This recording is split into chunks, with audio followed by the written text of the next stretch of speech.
বাণিজ্য ঘাটতি কমাতে যুক্তরাষ্ট্র থেকে জ্বালানি, মূলধনী যন্ত্রপাতি সহ বিভিন্ন পণ্য আমদানি বাড়ানোর কথা বলেছেন অর্থ উপদেষ্টা সালেউদ্দিন আহমেদ।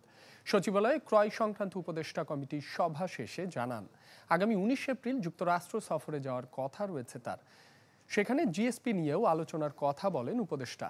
এছাড়া বাজেট সহায়তা ও রূপপুর প্রকল্পের অর্থ পরিশোধের নিষেধাজ্ঞা তুলে নেয়ার বিষয়েও আলোচনার কথা জানান সালেউদ্দিন আহমেদ। বলেন, আলোচনা হতে পারে যুক্তরাষ্ট্রের বিজনেস কাউন্সিলের সাথে।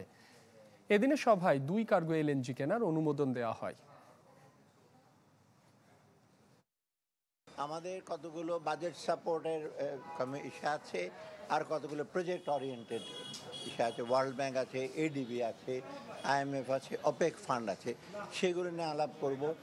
2-1টা চুক্তি হতে পারে।